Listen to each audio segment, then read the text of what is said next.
Arizona's on a 7-game winning streak. What did Tommy Lloyd have to say after the game? Plus, Arizona gets a returnee football transfer. All that and more right here in 30 seconds.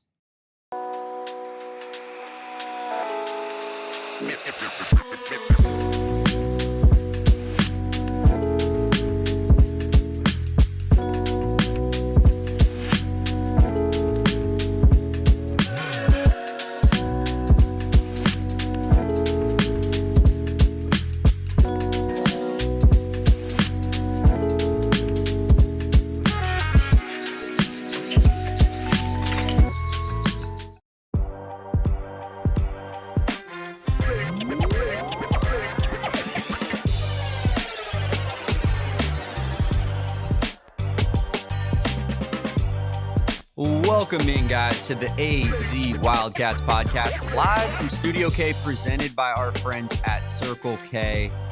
I am Damon Damon Fairall. There's Kevin Thomas, pressing the buttons, doing it all, the utility man. And, of course, we got some Arizona to talk, Kevin.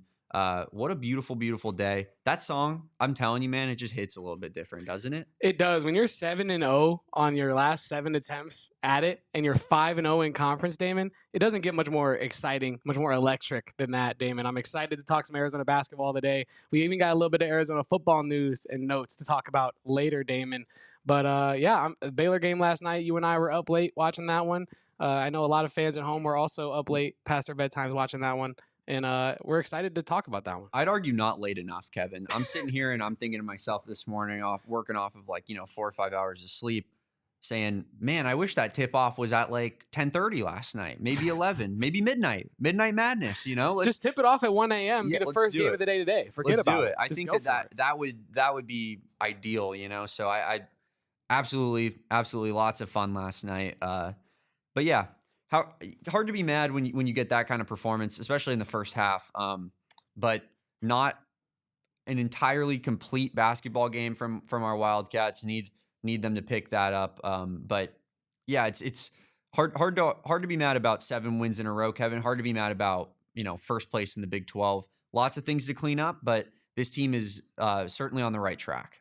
Yeah, a lot of things to clean up, Damon. We're going to talk a little bit about that here in a moment. Tommy Lloyd had some things after the game to say about what he wanted to clean up in particular, and kind of just like a little bit of a mystery for Tommy Lloyd. I'm sure it's not a deep mystery, but he did speak in the post-game press conference about how he still has to figure out what exactly is causing Arizona to falter in the second half, to wane as the game goes on.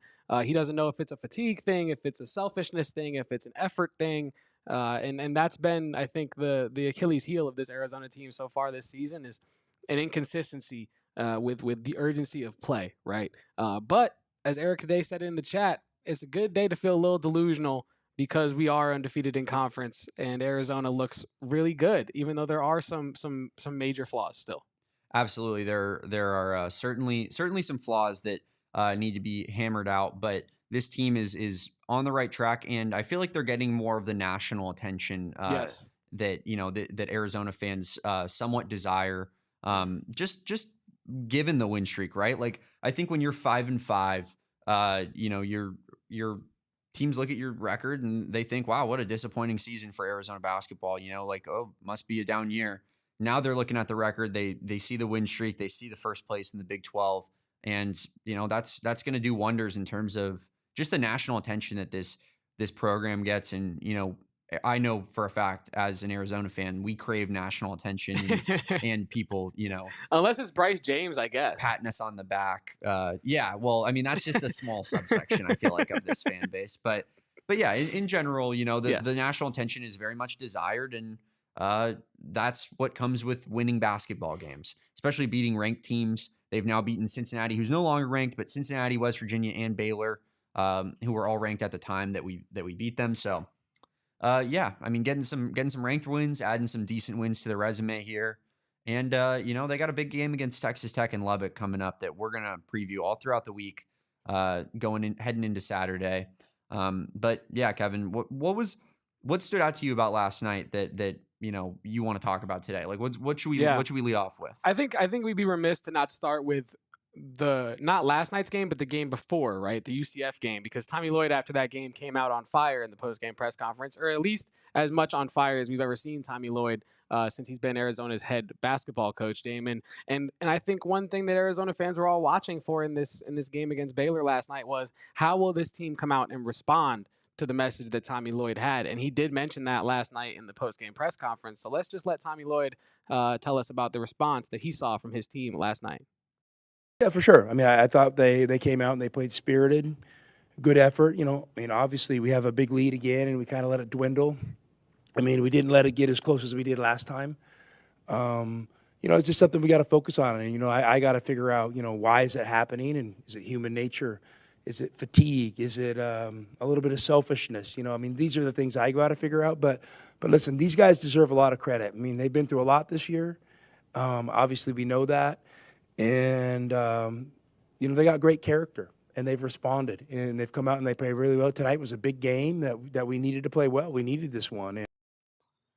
Yeah, love that from Tommy Lloyd. Obviously, I'm sure he's not pleased with that second half effort, especially on the defensive side. But, it was a big win against a really, really good and deep Baylor team. They obviously got Norchad Omier in foul trouble really early on, which was massive for this game, given that Baylor was down a couple of rotation players. And given that it doesn't seem like Arizona really matches up well with Norchad Omier. Trey Townsend and Carter Bryant are not necessarily like lockdown defenders at that 4 position. Henri Veesaar has shown a lot from a shot blocking standpoint, and Toby Awaka gives you good physicality down low, but it doesn't bode well for a matchup for this team, and they really nullified Omier from the jump.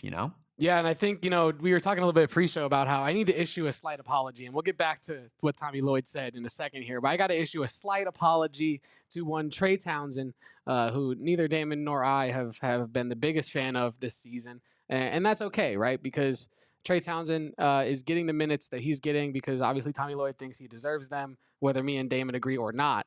But last night, while it wasn't the most prettiest offensive performance, he did play some good defense on Omier. In that first half specifically, and when he did draw some fouls on him. Yeah, too. and when you're able to guard up and defend the player that I said incorrectly, and there's still one more game for that to be fully proven wrong. The Norchad Omier is probably one of the better players that Arizona is going to face the rest of the season, and so for Trey Townsend and company to defend him as well as Arizona did last night, credit to them, credit to Trey Townsend in part as well, and Tommy Lloyd mentioned that in the post-game press conference as well. But yeah, Damon, I think the response from this team in the first half, beautiful to see. They played a complete 20 minutes of basketball for sure. And if they can bottle that up for another 40 minutes against Texas Tech, that's a scary Arizona team, Damon. Yeah, no doubt. And the fact that I think that's a great point, Kevin. The fact that they haven't been playing a complete basketball game for really any of these games, minus maybe West Virginia, but even that one got within 5 points at one certain point in the game. I think, this team is not at their final evolution of what they can be, and yet they're still undefeated in the hardest basketball conference in America. They're still, having a really hot start to conference play here. So, room for improvement for sure, but also, this team is in a good spot right now and building a lot of momentum. Going back to Trey Townsend, 8 points, 4 for 7 from the field, 4 boards, 3 assists, 2 turnovers, which he's had a little bit of a problem with. I think at times this season that with those turnovers, if Trey Townsend is going to give you that game, I think I'm fine with Trey Townsend playing, a good amount of minutes. That wasn't bad. I mean, I think on the eye test when we were watching at times, Kevin, there were times where we're just like, wow, man, like it just looks bad. It just is hurting the team right now. But at the end of the day, those stats aren't bad stats. And I don't think that he wasn't like the reason that Baylor was going off in the second half, which was the real crux and the real issue of this game. So, yeah, just something to focus on. I know Tommy is definitely, focusing on playing a complete basketball game and making sure that his team can lock in for a second half. But it was just it hasn't happened yet. And but one thing that has happened, Kevin, is this McHale crowd. Yes. They just show up night in, night out. Even when it's past their bedtime. Even when it's past their bedtime, which this game certainly was past a lot of people's bedtimes in McHale. But Tommy Lloyd had more regarding McHale Center and just the energy that they brought last night. McHale showed up. Thank you. 9 p.m. Our fans are great. Guys, McHale is such an advantage when everyone shows up.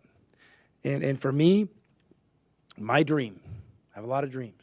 One of them, every home game in the Big 12 should be sold out in McHale.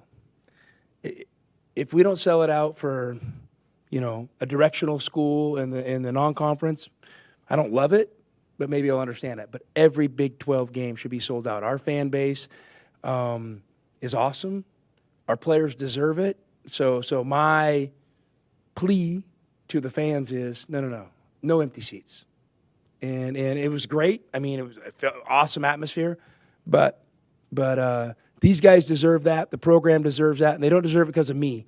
They deserve it because of the 60 years of history of Arizona basketball and what it means to this community.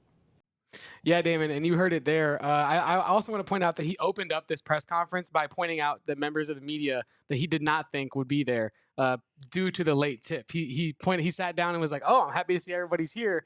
He said, "Quote, you know who you are," that I did not expect would still be up at this hour. Who do you think he was talking about? Probably my guy. Shout out Steve Rivera in Tucson. Probably my guy Steve. It might have been a little bit past Steve's bedtime, but that's my guy. Go read his book about Lute Olson. But yes, Damon. I mean, the crowd at McHale. We talk about it almost week in, week out. One of the best crowds in the nation, maybe the best crowd in the nation. And Tommy Lloyd said it there. You don't need to show up for Tommy Lloyd. You show up for Arizona basketball. You show up for the 60 years of history that Arizona basketball has provided all of us, right? Damon, for our entire lives, Arizona basketball has been a historic program. But yeah, Damon, I love to see Tommy encouraging fans, kind of a call to action, so to speak, of saying, hey, like, we're in the Big 12 now. This is not some time where you can just stay in your dorm because we're playing, Cal at home at noon on Saturday. Like this is we need everybody is what he's saying, and I loved hearing that, and I love to hear that McHale was still vibing last night, even though it was a little late. Yeah, definitely. There's no doubt about that. It was a big game, and you needed the fans to show up in that one. I think it's that was Tommy's "I Had a Dream" speech, wasn't it, Kevin? Yeah, I mentioned that during the clip when he said, "This is my dream," and I was like, "MLK Day is 5 days away, Tommy." I have a dream. Maybe he felt the inspired. McHale Center will be sold out every single game for all of conference play.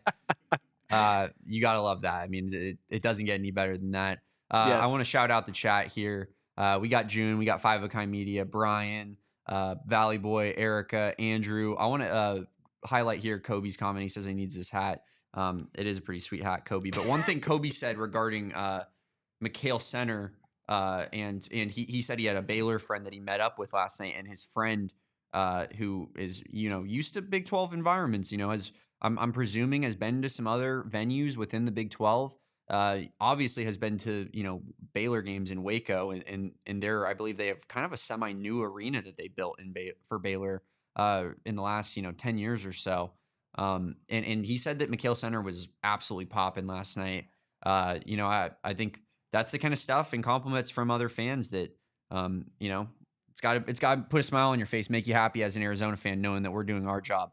But it also begs the question, why the hell is ESPN buffering out our noise, Kevin? Because I'm going to continue to say that. Let's talk about it. Let's talk about it. No, I know that this is like there's zero evidence behind anything that I'm saying, but I'm going to continue to parade it like it's fact. Why are we amplifying teams in the South and the Midwest and their arenas, but then just buffering out the sound in McHale Center? I think it's egregious. We'd be too powerful, David. The brand would be too powerful. Arizona's already secured Bryce James. They're trying to hold us down. And that was without, the greater population even knowing how loud McHale can be. Like, they might have went out and got AJ DeBansa if ESPN wasn't,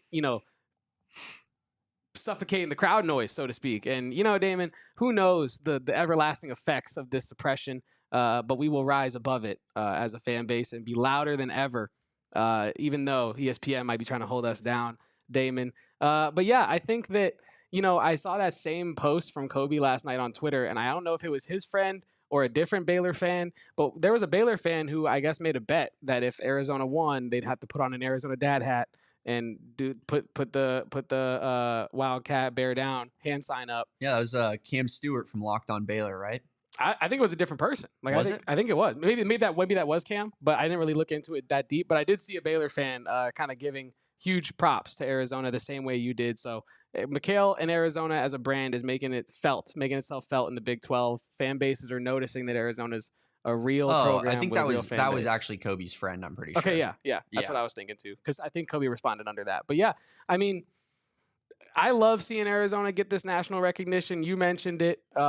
You mentioned it. Kobe said that was his buddy, not Cam Stewart, just a fan of Baylor. But yeah, I mean, Arizona getting recognition from other big fan bases that probably consider themselves on the same level as Arizona from a diehard perspective, when we all know Arizona is the best fan base, right? But it's just awesome to see McHale get recognition, and it's awesome to see Tommy talking about the history that goes behind why Arizona sells out so many games. Yeah, there's no doubt about that. Obviously there were some struggles in that second half there, Kevin. Crowd trying to get the boys back into it, especially after that half court shot in between the timeouts by my guy there for $10K. Oh, unbelievable.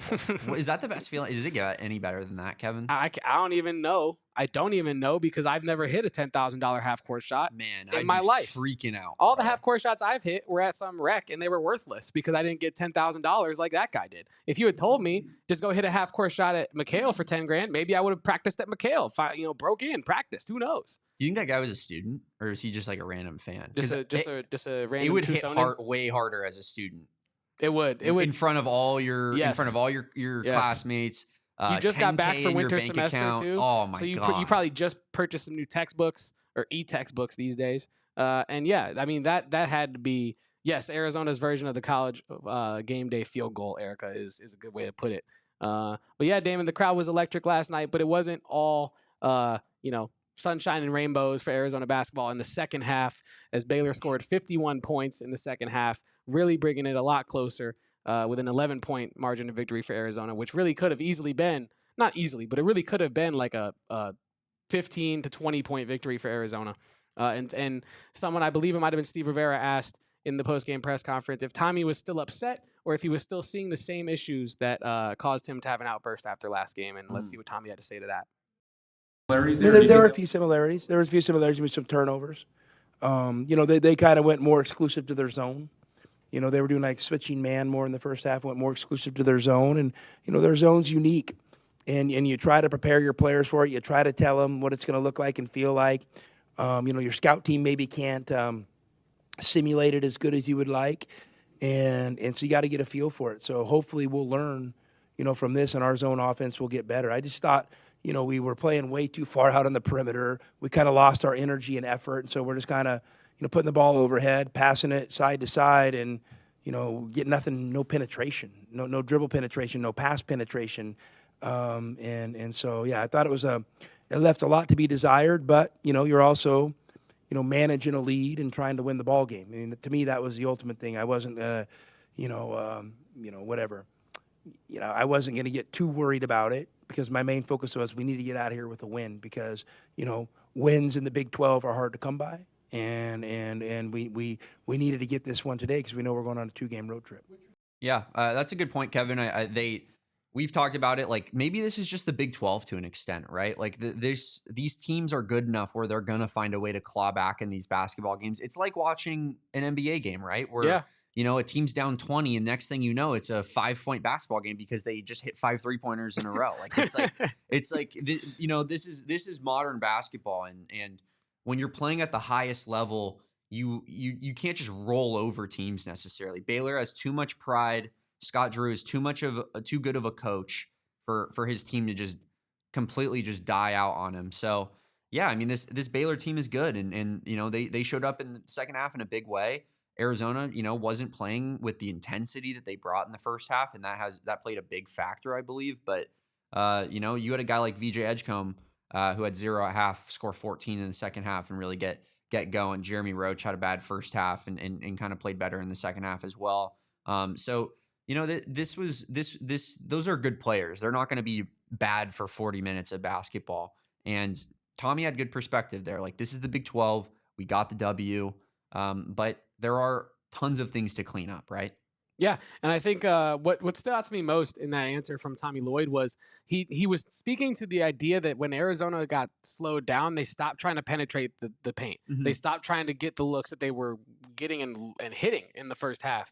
And I think that that's what Tommy Lloyd is probably going to have to iron out most about this team is playing the Arizona brand of basketball for 40 minutes. It doesn't have to work for all 40 minutes. No style of basketball works for 40 minutes straight, but you can't let up just because they're throwing a 1-3-1 at you or just because, they're giving you a different look. You have to remain aggressive as an offense, and you have to remain in attack mode, even if you're up 19-20, like Arizona has been at times this season against some of these Big 12 teams, which is kind of insane to say that Arizona's been up 19-20 against multiple Big 12 teams now, Damon.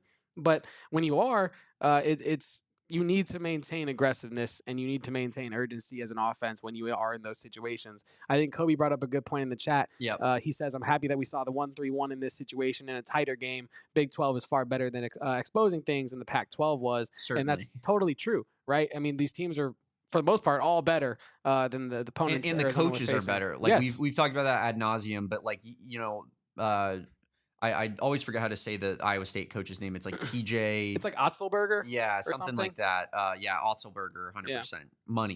Money, Kevin. I mean, I'm the pronunciation guy. Beefy guy, by the way. Like huge arms. But, TJ Otzelberger, and then you got Scott Drew, and you got, Bill Self. Like, these are coaches that are elites of the elites, and they're going to make adjustments. I think Kobe's point is a phenomenal one. Like, we're going to see, especially after how it looked in that game, teams are going to pull that out on Arizona now, right? Because it clearly stifled this offense. But it gives Arizona and Tommy Lloyd an opportunity to practice on it. And how do we beat this 1-3-1 zone? How do we beat unique zone looks when teams switch it up on us?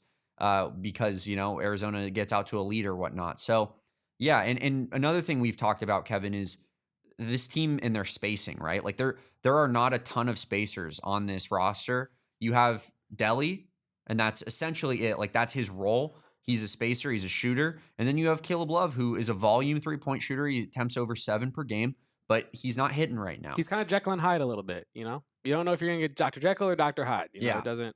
And it's just I think it's just a situation where, a lot of times in college, like teams struggle against zones because they don't have the ability to shoot from range that would counteract that, right? Like you almost never see zones in the NBA, I feel like, for that exact reason, because you'll just get killed. Mm-hmm. Like there are weird teams like the Miami Heat that are like, oh, well, we're gonna throw the weirdest zone you've ever seen out at somebody, but like that's because Eric Spoelstra is a crazy person, like not because that's what typical NBA teams do, right? And this is a situation where we're going to see a lot more of these looks now after other coaches view this tape, and we're going to have to make adjustments.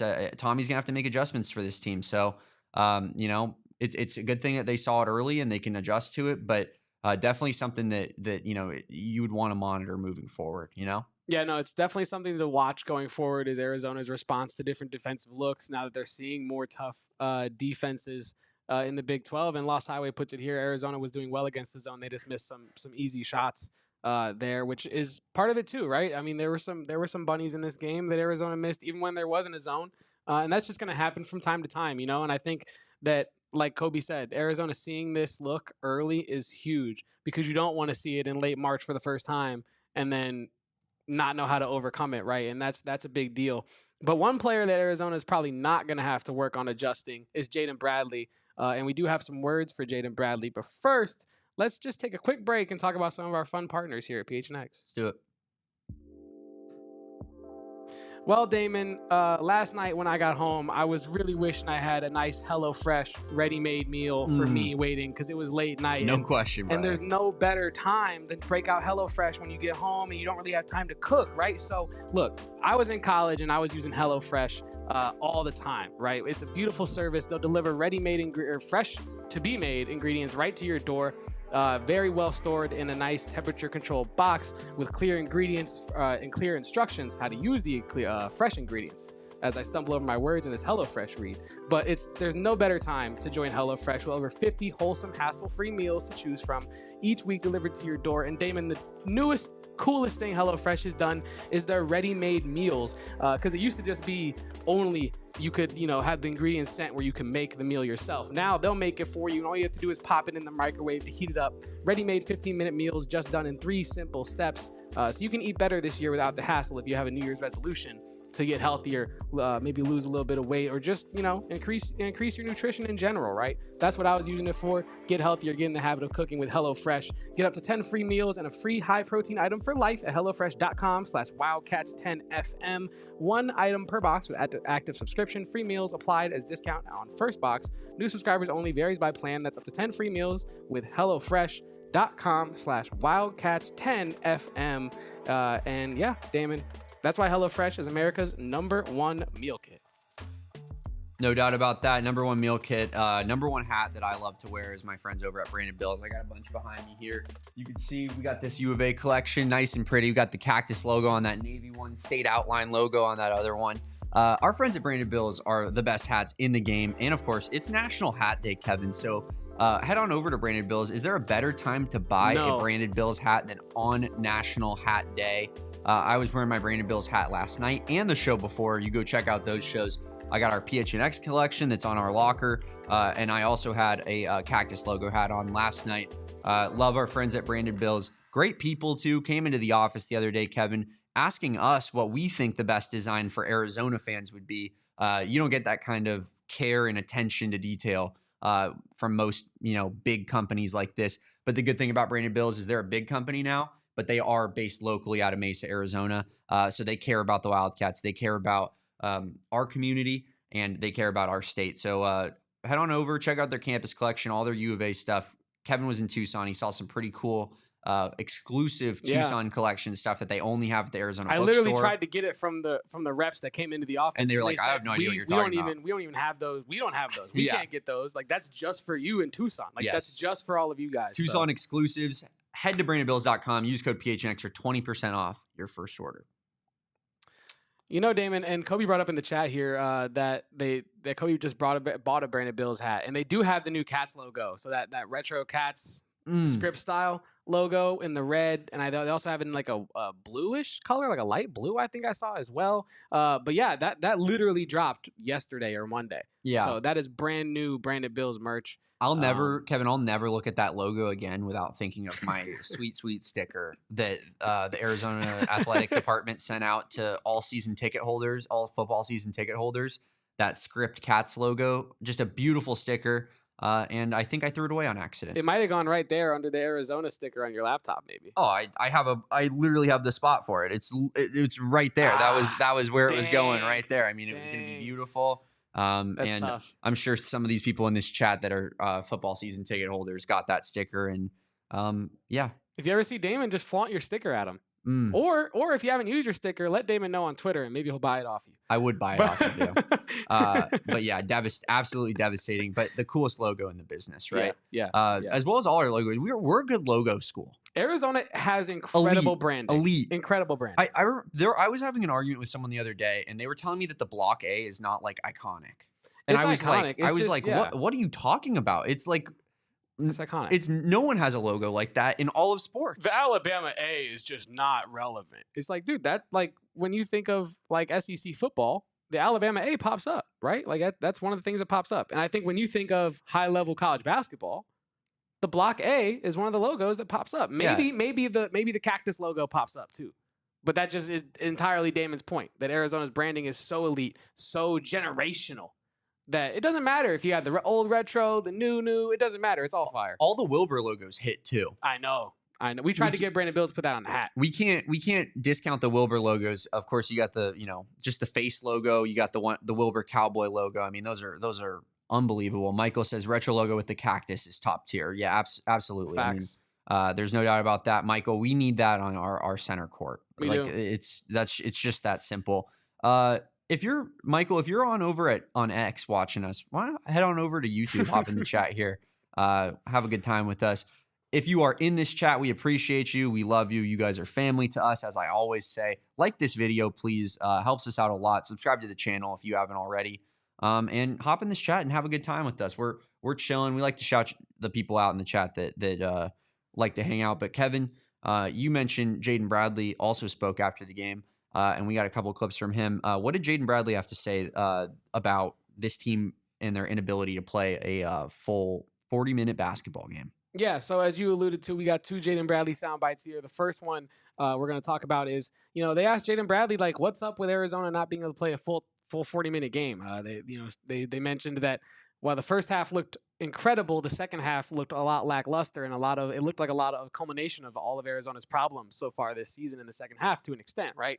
And this is what Jaden Bradley had to say as to why Arizona can't piece together a full game. Credit to the guys. First half, we did amazing. But, in the stretches of the game, we got to figure out, what we can do. We got a big lead these last couple games, and, teams are kind of coming back so they can, in the future, that can kind of hunt us. So we got to, figure out what we got to do, take care of the ball, get stops, continue to grow on that side of the end and, put together a full 40. Yeah, Damon, you know what stood out to me most about that is the cactus logo yes, shirt actually, that he was wearing? That really did stand out when I was cutting that clip. Because I actually was sitting there going, damn, that's a cool shirt. When I was cutting that clip, pull back the curtain, when I was cutting that clip, I did notice his shirt, and I was like, wow, that goes hard. That goes really hard. It's super hard. But no, what stood out to me most was how the actual applicable X's and O's solutions that Jaden Bradley identified, to me, shows that Jaden Bradley is tuned into what Tommy Lloyd is saying. Because when we played Tommy Lloyd's clip earlier, what did he say? Turnovers, as the first thing that came out of his mouth was turnovers, and that's the first thing that came out of Jaden Bradley's mouth, and that made me happy.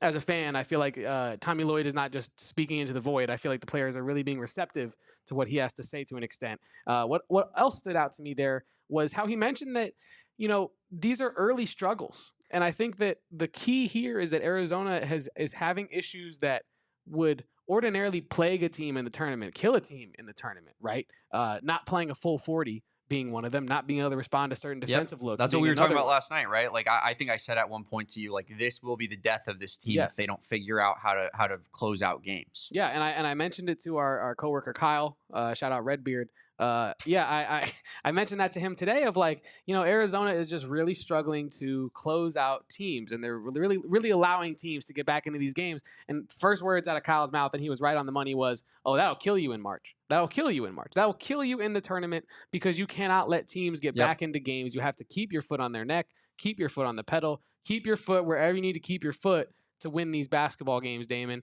But I do think that it's important that Jaden Bradley and Tommy Lloyd, and it seems like the entire locker room's on the same page of, okay, we're struggling, but thank goodness this is happening early because we can learn from it and become a better team because of it. Yeah, no question about that. This team is clearly taking to Tommy's messaging, but in another way, it's like, how could you not, right? Yeah. Like that. Everyone is smart enough to realize, hey man, we haven't been able to close out these games to the level that truly elite teams do at this level, right? And I think they gotta keep the foot on the gas. Yeah, Erica, foot on the gas, foot on the neck, whatever you want to say.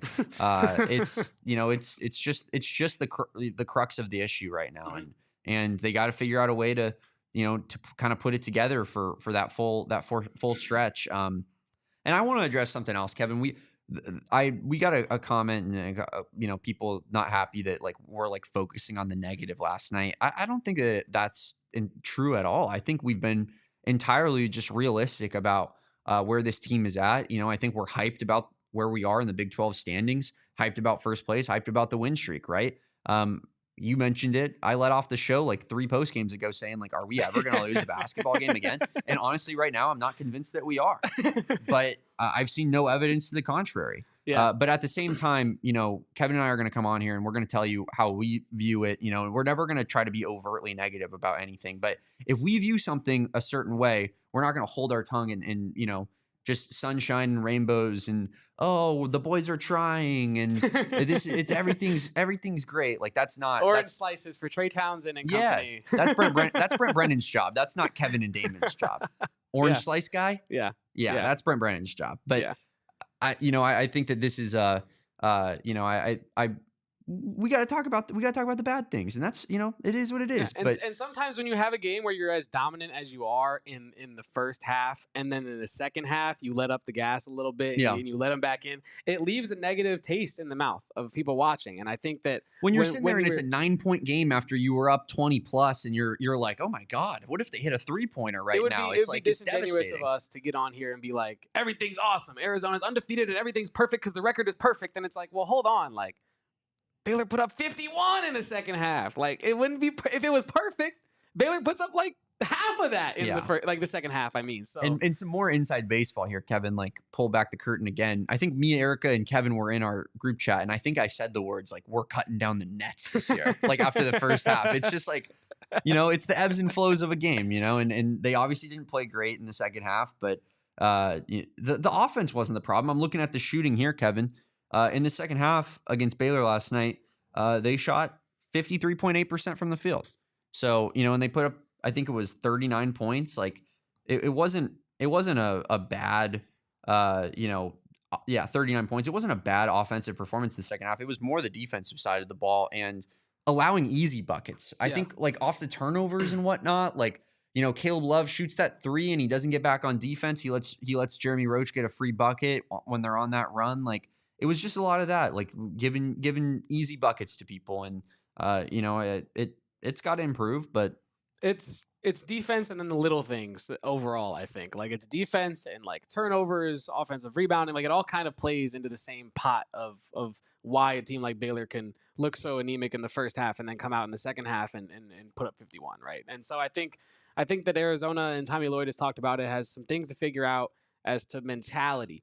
Less X's and O's, more mentality. I think that's fair. Why are we letting up in the second half of these games? And he spoke to it. Is it just human nature? Is it selfishness? Is it like he's still trying to play, psychologist for his team right now and figure out why Arizona is letting themselves down in these second halves, because they look awesome.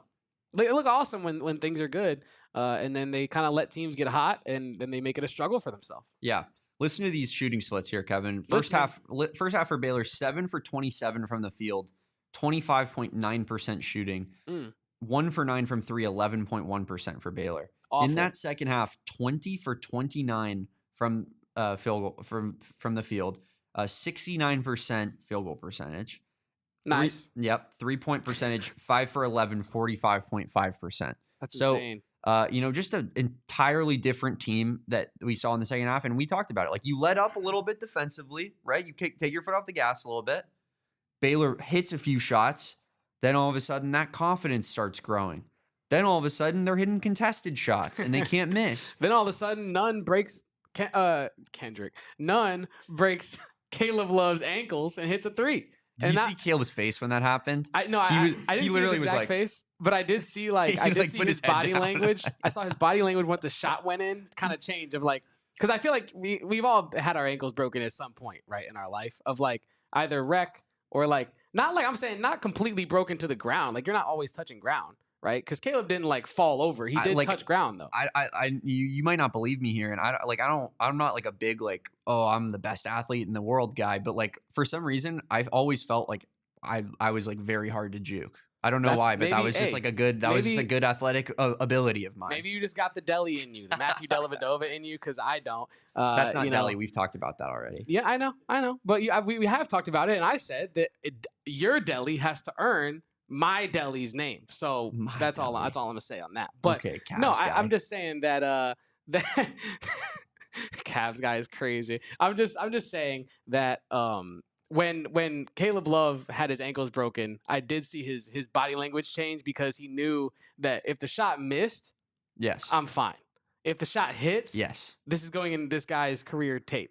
Like, you know what I mean? And as soon as that shot went in, his chin went from up to down, and I was just like, "Oh man, not Caleb!" And then he comes down, and then he comes down in his short arms, the 3 on the other end, and then Roach gets the layup on the other end, gives him a little smirk, like, "Hey, remember me? Remember me?" Bad sequence. Yeah, man. It was a bad sequence for Caleb Love. But yeah, Damon, Caleb Love owns Roach, though. Yes, yeah, like that. Let's not get that twisted. No, but we did talk about that when we were watching the game. When Roach hit that layup, he did give a look to Caleb's direction of like a, "Hey, you remember me?" I think you said, didn't you say like, he knew his ass wasn't getting back there. He's played against Caleb Love like 10 times. Yeah, Roach knew that after Caleb short-armed that 3, he was not going to be the first guy back on defense, so to speak. Yep. We do have one more quote here from Jaden Bradley. Yeah, we do. He had his monster dunk last night, which was a transition from Caleb to Jaden, and it nice little 2-on-1.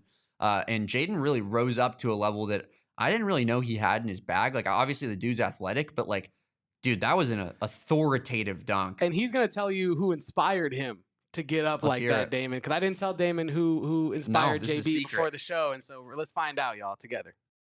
Man, I don't know what happened right there. I'm not gonna lie. I just, my legs was feeling good. Shout out to Rant. Inspired by Tobe last game? Yeah, Tobe. Tobe inspired me. I was in the gym with Tobe last night working on our dunks.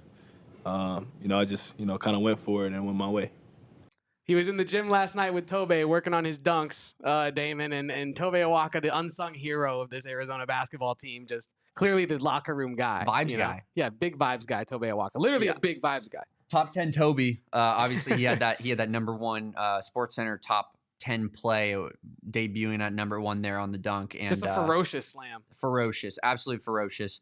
We're going to talk a little bit Arizona football, as well as kind of wrap up this basketball talk and more right after we talk about some of our fine partners here on the AZ Wildcats podcast.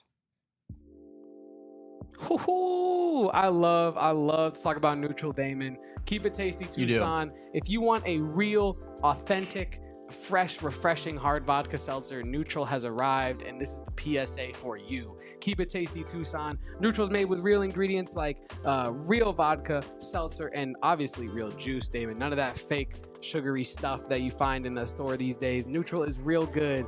Really, really good. So good that you'll never want to go with any other artificial tasting seltzer again. Neutral's light and refreshing taste will show you what a vodka seltzer can really be.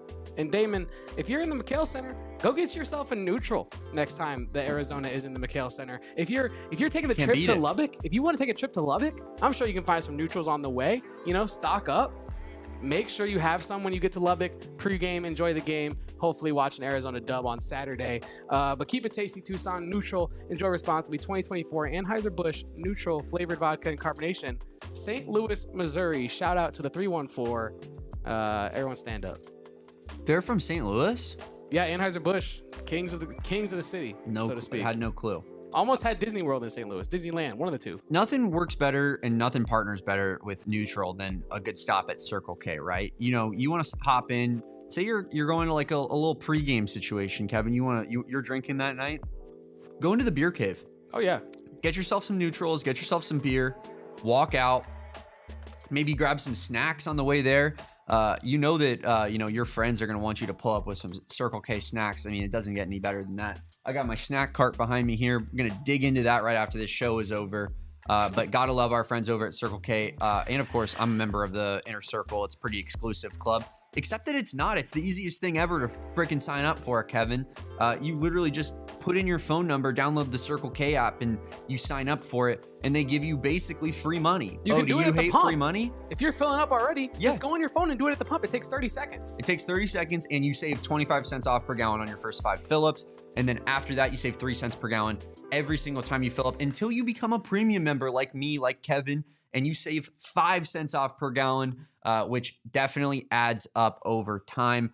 Head on over to Circle K, join the Inner Circle for free by downloading the Circle K app today. Terms and conditions apply at participating locations. Visit circlek.com for details. Well, Kevin. Well, Damon. We have not mentioned this yet. We have not.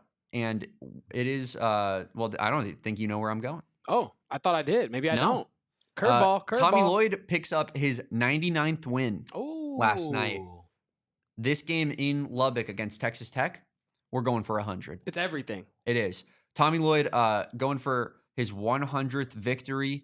And I have here from Arizona Stats and Info that they sent us that his 98 wins since he took over the Wildcats are 6th most in the country since that 21 to 22 season and beyond. Which I don't know, is that good? Top 6? Better than 7 for sure. Yeah. Fact. People are talking about that. And I'm sure like all the people ahead of him are like the most established coaches in the sport. It's gonna be Kelvin Sampson. It's gonna be Bill Self. Like it's guys that are like absolute, legends of the game. And Tommy Lloyd is right there with them, hand in hand. I believe that Tommy Lloyd, and someone can fact check me if I'm incorrect, but he's in the top echelon of this list as well, if not the top of it. Excuse me. I think Tommy Lloyd is number one in wins for his first 3 years, right? For number one in wins over his first 3 seasons as a head I believe coach. so. We're going to need to do some research on that, but he's up there for sure. I'm fairly certain that I've heard that, and if it's not, he's absolutely in like the top 5. Yeah, and I think that, you know, it's times like these and last night specifically where I'm just like, as a fan, I'm just thankful to have Tommy Lloyd representing my school, right? I'm just thankful to have a coach that I think I would trust Tommy Lloyd with any program in the country, right? And you can't say that about a lot of coaches. I think Tommy Lloyd is I mean, you can see the respect that he is given from the basketball world in general, not just from the West Coast or not just from college, from the pros, right? This is the Team USA a coaching staff member, Tommy Lloyd, right? This is not just some college coach who's having a couple hot seasons with a nice recruiting class. Like, this is a legitimately great head basketball coach. Tommy Lloyd is, and it's yeah. We gotta be grateful for Tommy Lloyd. I'm not saying he's going anywhere, but we gotta be grateful for Tommy Lloyd every day that we do have Tommy Lloyd as our coach. Because one day we're not gonna have Tommy Lloyd as a coach, and it's and we're gonna be looking back like, wow, Tommy Lloyd era was awesome. Yeah. Those 10 national titles were incredible. I hope so. I mean, build the statue, man. Build the city block if it's 10. Oh my goodness. Tommy Lloyd Boulevard. Tommy Lloyd Way right there on campus. Tommy Lloydapalooza 1 month festival every year. It's just people dressed up as Tommy Lloyd. Tommy Palooza. I like that better. Tommy Palooza goes hard.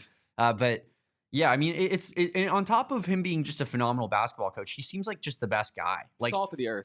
There are college coaches, and like, this is not a shock to people, but college coaches are a lot of times very, particular personalities. That's why they are successful. They're control freaks, they're workaholics, and that doesn't always lead to, people that are, I would say, like the nicest necessarily. The most well-adjusted social people. Yeah, probably and that's not necessarily like I'm not saying that that's like a bad thing even. Yeah.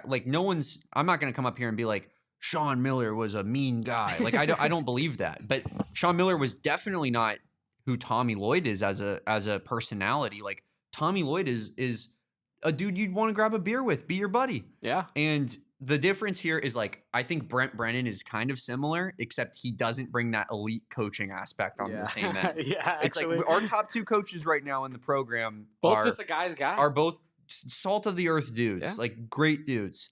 But obviously, not exactly the same. But yeah, Tommy Lloyd going for his 100th win. I'm actually looking at some fastest to 100 win stuff in like the last 50 years here. Mm-hmm. I don't know exactly where he's going to end up, but I would imagine he's somewhere around here, but I don't know if he's top 5, like I said. Like, really? Like I guarantee. Where are some of the names above that he has to crack here? Jim Boeheim, Jerry Tarkanian, Brad Stevens, ever heard of him? Brad Underwood, Mark Few, Jamie Dixon, Eric Musselman. Decent list of coaches there. But yeah, I know Tommy's kind of in there. We'll do some research and put it up on our Twitter account after this show is over. So stay tuned on that. If you are watching this, please like this video. It helps us out so much. Subscribe to this channel. We're going to get into Tia Savea and some football stuff. But first, we got to get into this last ad break of partners here. Damon, one thing that helped me go to sleep last night after I was really lit, I was turned up, I was wired after that Arizona dub, was some Colt Cannabis. Went home, had some Colt Cannabis, got a good night's rest. Shout out to our friends at Colt Cannabis for always dropping fire product in the Valley.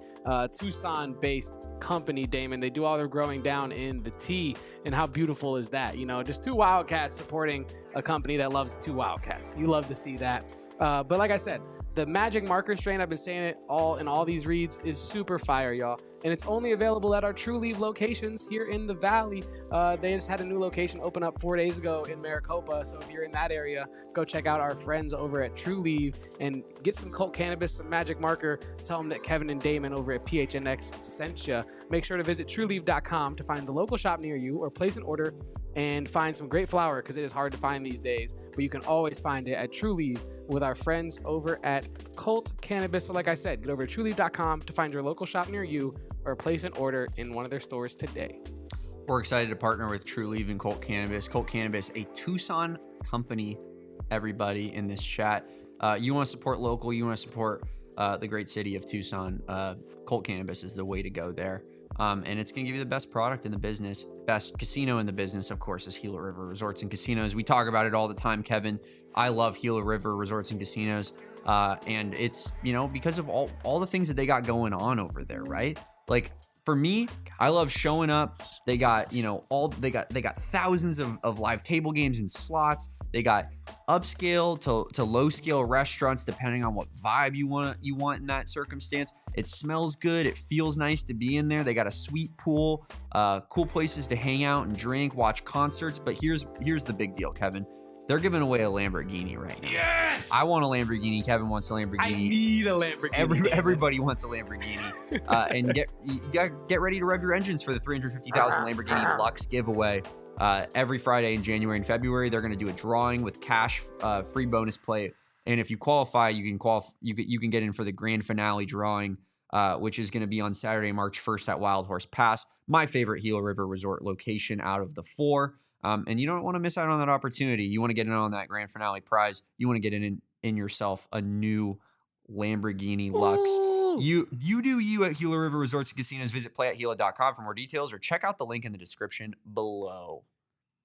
I love our good friends at Gila River. Erica, ain't nobody worried about the Lambo insurance. I'm worried about driving That's Lambo. a future Damon and Kevin God, problem, that's so Erica. responsible of you. Ugh. That's a future us problem. We don't worry about that right now. Vroom, vroom, fast car, fun times. You know what I mean? Here's my Lambo insurance, Erica. Make it simple. I'm selling my current car, and that's covering the year. Easy. Facts. Now Easy. next year we'll figure that out when we get to next year. That's a future Damon and Kevin problem again. We'll get back to it. We'll go back to that. Yeah, but hey, getting back to someone getting back to Tucson, Damon. What a transition! Look at that. But getting back to Tucson is one Tia Savea, Damon, your favorite player of all time, I think. Actually, yeah, certainly. Yeah, Damon told me pre-show that there's no other football player that gets his gears turning. Here's the like actually Tia deal, Savea. Kevin. Like, I'll say it right now. My favorite football player of all time, they're at U of A. Couple of them. One of them is right over here behind my shoulder. This sweet man that is holding the football, who happens to play quarterback for our team. I want to know when we're building the Noah Fafita statue, because I will be there and I'll donate to it. But with the tons of money that I get paid here, Lambo money. Yeah, the Lambo money I got. But the other one, Khalil Tate, who happened to be at the basketball game last night. I love both those dudes. Just good people. Did you see Khalil Tate in the Riddell ad?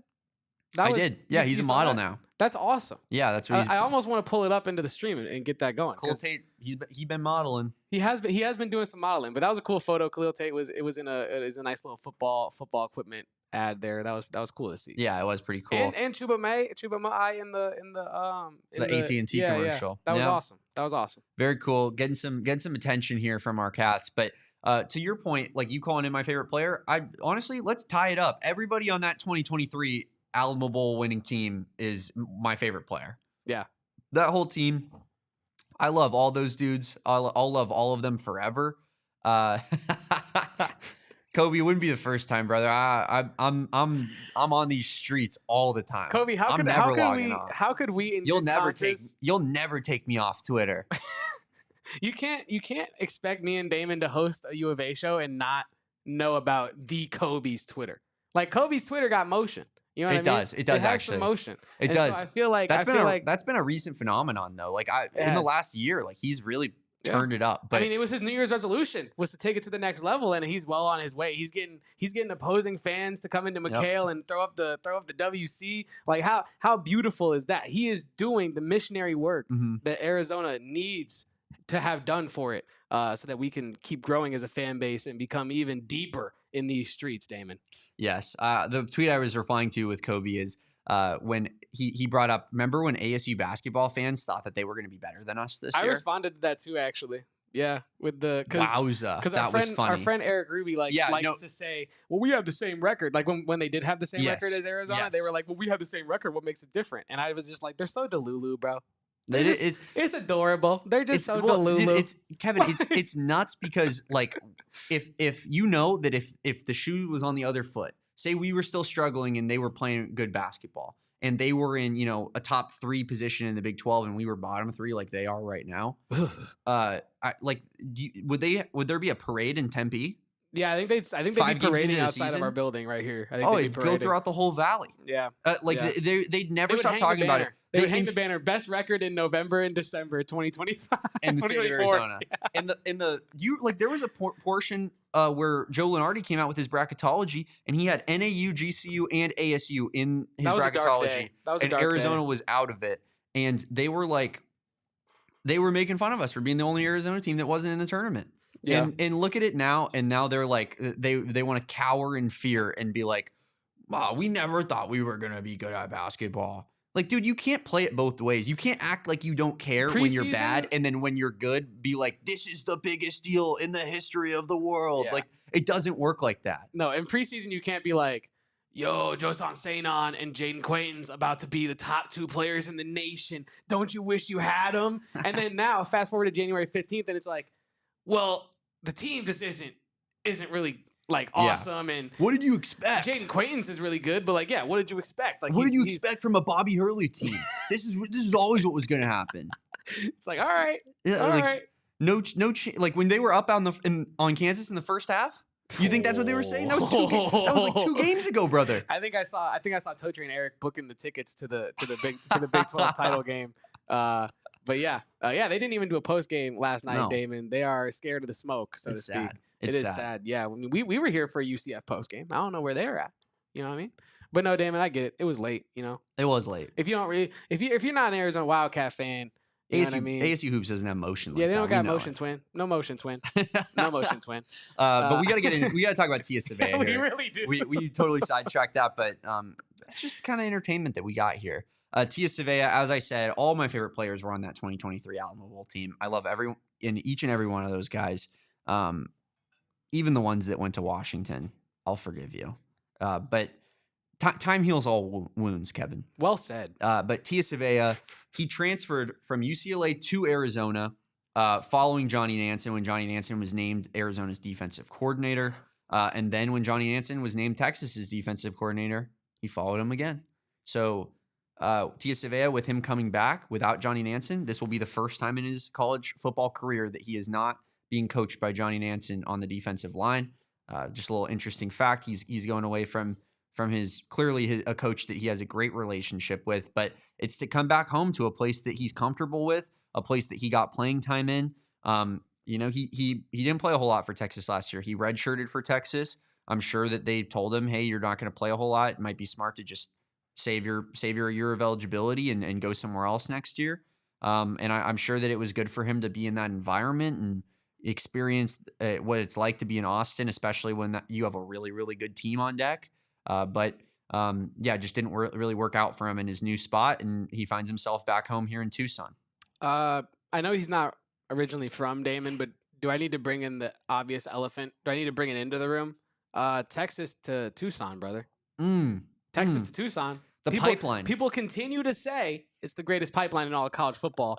I don't know about you, Damon, but yeah, I think Texas to Tucson is the key. I can't believe we came up with that off dome. Yeah, too. I can't believe that no other school in this region has even tapped into that branding at all. Like, we got our guy Rome here, intern Rome, sitting right next to Kevin. He goes to ASU and he's just sighing, shaking his head right now. I love it. Enemy territory now. You are. You're definitely horrible with all this ASU trash talk. You are true. I'm not working with it right now. You're truly behind enemy lines. We're just forcing him to sit here for this. But yeah, no, I think, Damon, in all seriousness, it is cool to have Tia Savea back. And I think this is the biggest thing when you have our Big Joe back in the fold. You're going to bring some legitimacy back to the coaching staff that I think lost some credibility. Maybe legitimacy is the wrong word. But I think that's a perfect way of putting it. It lost some legitimacy, he lost holds some credibility, weight. yeah. And then when you bring him into the fold, you gain a lot of that right back. Yes. And I think that this is a step in the right direction,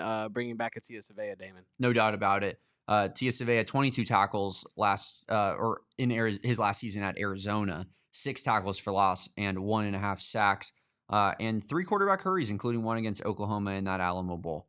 I think, Tia Savea, maybe not like a total starter caliber defensive tackle for this team, but definitely a guy who's going to play in the rotation and someone that we've seen here before, and we know what we're getting out of Tia Savea, and that's a rotational defensive lineman that, it has a lot of size. He's a 300 pounder. He's 6'4". Like he's a huge guy. And yeah, I mean, he clearly is a personality that people like, or else they wouldn't have brought him back. So Yeah. good to have Tia Savea back. He committed during the basketball game last night, which I feel like has been happening like over and over again to us recently. It's either we're off on the day that Yes. the news breaks, or there's a game actively happening. Yeah, it's pretty nuts. One of those two things. I think there might be some collusion happening, Damon. There might be there might be like, hey, let's just make sure that Kevin and Damon think they have an off day, and then let's just commit. Let's just hire somebody. Let's just have some news break.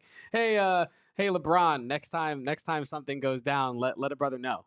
You know what I mean? That would be nice, and maybe hop on the program. I mean, friend of the show, but for some reason you haven't been here. Yeah. For our, we send you the link every single time we go live, and I thought we were besties, Bron. I'm literally. I thought we was cool. I'm in LeBron's DMs on Instagram, sending him the Ecamm link, and he's just not pulling up. I don't understand. I thought we were chill, but I don't know what's going on. I've been sending him honey emojis, and I think I turned him away. I don't know what's going on with that. Pouring honey on you, goat. then he blocked us. He blocked you. He blocked me, and then he blocked our account. But yeah, it's good to have Tia Savea back. It's good to have another guy in the fold. If you're watching with our streaming partners, head on over to gophnx.com. Party continues over there. We're going to wrap up here pretty soon.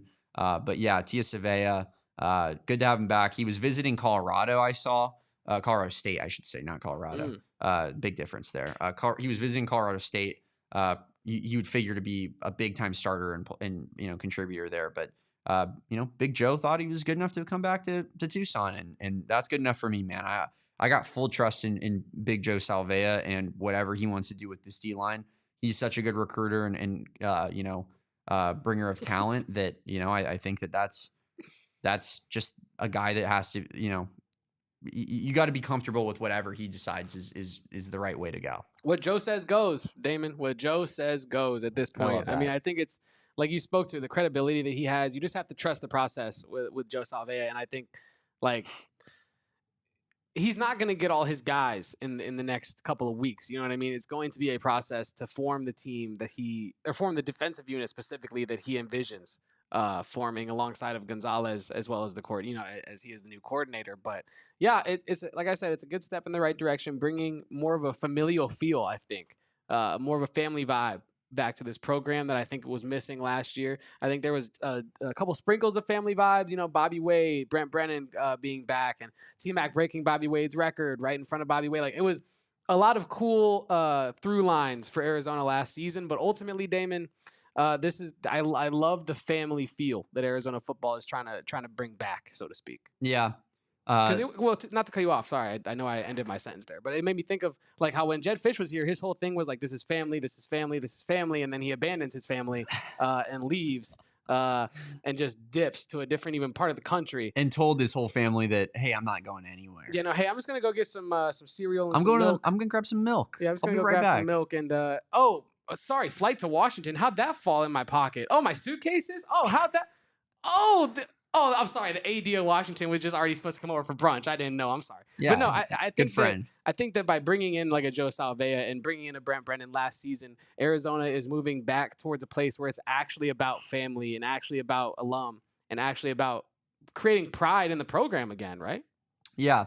I find it interesting when you look at like, Arizona versus ASU and their coaching searches and stuff. I feel like they kind of feed off of one another in terms of, what's working at the time and like, oh, we need to go after that kind of vibe. So like, for example, when Herm Edwards was at ASU, I think Arizona was like, we need to push that this is a team that's going to get you into the NFL. Cause that was their big thing at ASU. We got, Herm Edwards, an NFL guy. We're going to get you to the league.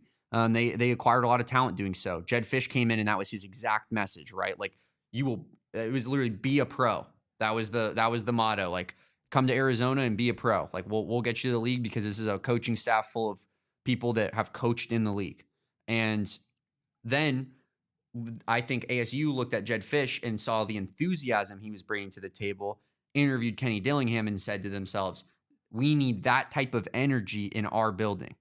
Right. And that was kind of what they took from that. They also probably saw that Arizona boosters wanted Dillingham as well. Well, some of them did. Yeah.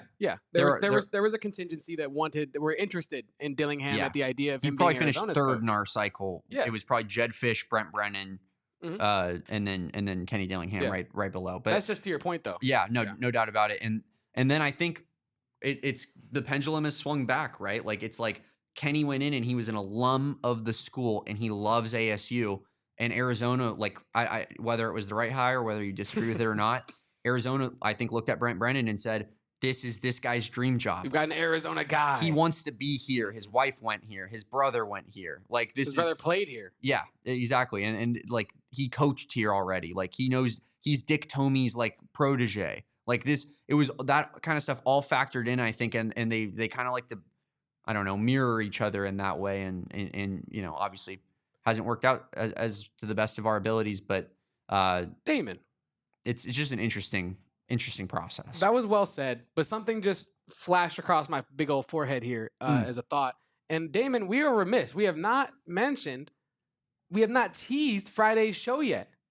We have not. Should we talk to That's chat? actually insane. Chat, do you want to know what happened today? We got news that Arizona offensive coordinator Seth Dagey will be We're gonna figure that out before Friday's show. That's a damn fact, Kevin. That's a damn you believe fact. that? That's a damn fact. And even when we do figure it out, best believe I'm gonna ask him how he prefers it to be pronounced, because I want 100% certainty, Damon. I don't want 99% certainty just because I saw it on the internet. I need to know that that's how he pronounces his name. But anyway, point is, the man's coming on the show Friday at noon. We are super excited to have him on the show. If you do have any questions you want me and Damon to ask, like shoot us to us on Twitter. And hop in the Discord. Yeah, hop in the Discord. Yeah, become a diehard. Get yourself a diehard membership. Hop in the Discord and let us know what you'd like to know about Seth Dagey. Yeah. And Seth Doege. Yeah, for sure. We know that for sure. Yes, we know it's day something. Yeah. Yeah. So yeah, make sure you guys let us know what you want to know about him, and we'll do our best to kind of facilitate that. Really excited about that. He's a young guy. He seems like he has a lot of energy. Seems like the polar opposite of what Dino Babers was for this program last year. Dino the Dino. And I'm not sure that you could, like, that is the exact vibe that we needed. Get me the exact opposite of the last guy. You're talking about pendulum swings, dude? Yes. We're doing this. So we're obviously excited for that. That's going to be huge for this program and this podcast. So make sure you guys tune in at noon on Friday. It's going to be huge for us. And it's going to be a good time. We're going to be back every step of the way here on out. Today is Wednesday, Kevin? Wednesday, January 15th. Yeah, so we will not have a show tomorrow. We will be off tomorrow, but McHale Madness is tonight at 7 p.m. with Saul Bookman and Corey Williams. Make sure you guys are tuning in for that. They'll give you a full and complete breakdown of last night's game, of Baylor, kind of previewing Texas Tech as well. And they're just gonna give you some of the like an extra analysis that maybe me and Kevin didn't get into in the weeds enough. Yeah, I mean, Corey has played for Lute Olson. Corey has played professionally overseas for a while. Me and Damon, we do our best to break down the games in the best way we can, but we just don't see basketball the same exact way that Corey Williams does. And so, make sure you tap in with that professional knowledge tonight at 7 p.m. I'll be there. So. Yes, Kevin, the producer, will in fact be there for his show that he produces. Erica makes a good point in the chat. LeBron is absolutely next. It's Seth Dagey, LeBron. That's I think that is the A to B there. Pretty sure.